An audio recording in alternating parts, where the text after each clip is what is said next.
What's up, guys? Stefan here with you, S&E's Garage. Today we're going to be replacing the EGR valve on our 2010 Wrangler JK.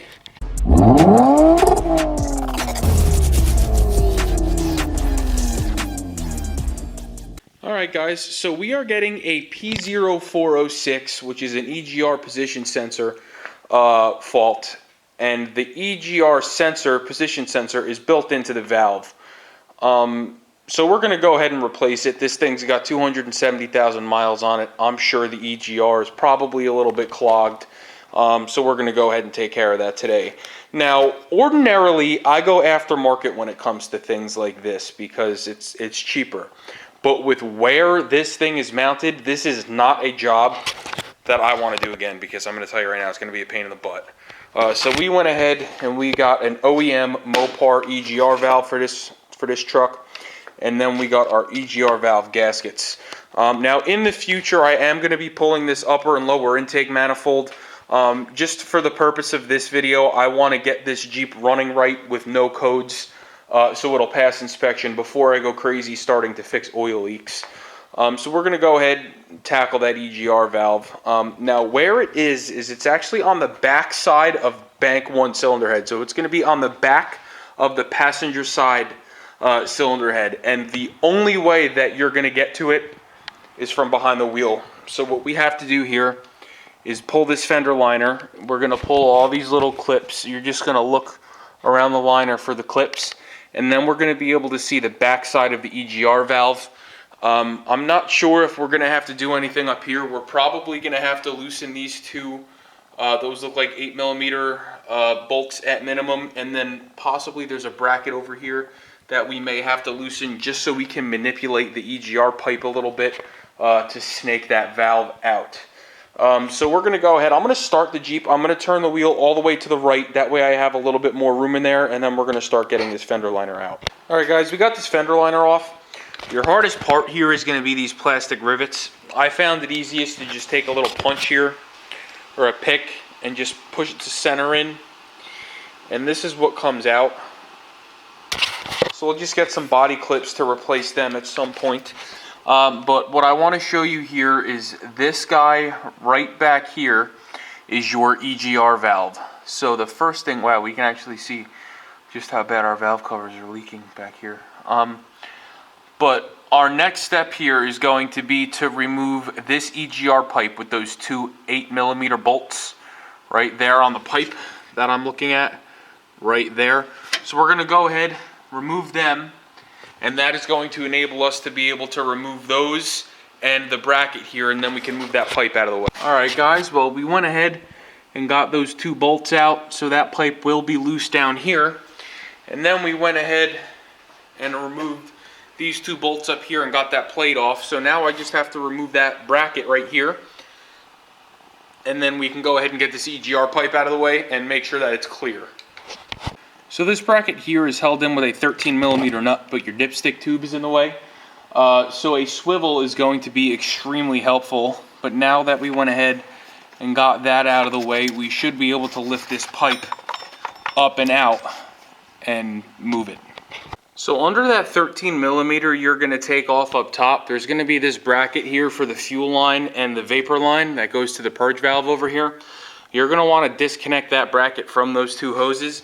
That way you can get that nut and bolt out. It's basically a bolt with a threaded end on the top of it. So we're going to get that out now, and then this EGR tube will come out. Guys, here we have our EGR tube. We have our old seal out. Here's our new EGR seal. This is what goes in the top of the intake manifold right here. But what I want you to see is just how clogged the end of this is. This is the end that goes into the intake and helps distribute the recirculated exhaust gas back into the intake. So we're going to take this outside and clean it up with some carb cleaner, see what we can't come up with, unclog those holes. That way we don't have like an insufficient purge flow or insufficient EGR flow code or something of the sorts when we're done here. So we're going to go clean that up and we'll be back. Alright guys, so we are not seeking perfection here. I know this is never going to be perfect, but we went ahead and we cleaned this out. This is the part that goes in the intake. We're just going to clean this gasket surface off with a wire brush. I just want to show you really quick that I can go ahead and I can blow air through this and it goes all the way through out to the other end with no restriction. So I know that there's no reason that I should get like an insufficient purge flow code or anything like that. This tube is clear.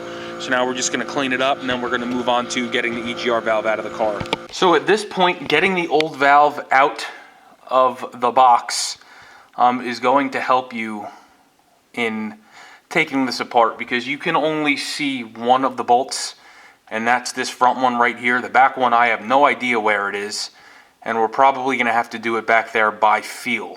So we're gonna get our hands back there as best we can and work on getting this valve out. If I come up with any tricks or tips, I'll update you.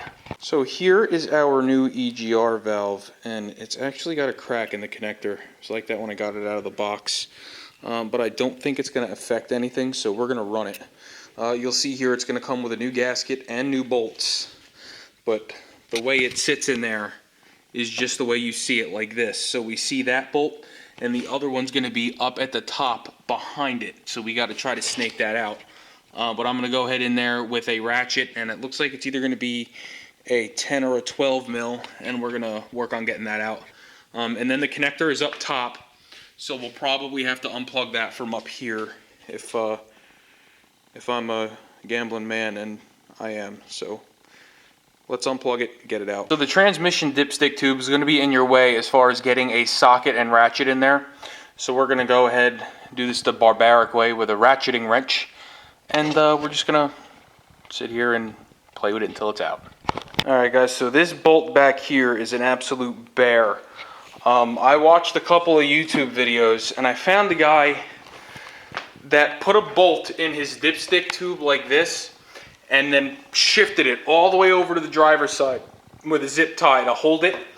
And what that's gonna do is give you enough room to get a ratchet in there to break this loose. Otherwise you're gonna be back there with a shorty wrench like this, and you're just not going to have enough oomph to break it loose. So we got the old one out. That's a win. Now we're going to go ahead and start putting her back together. Alright guys, our new EGR valve is in. So we can go ahead and cut the zip ties here holding the dipstick tube over.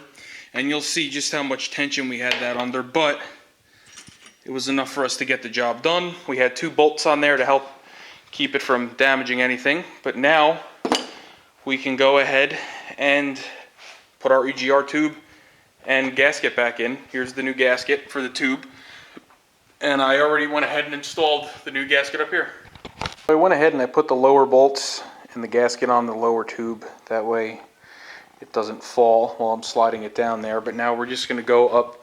We're gonna stand up here, slide this down into place, and before we tighten anything here down, we're going to put our bracket in first. That way the bracket's in, and then the rest of this will slide right back together.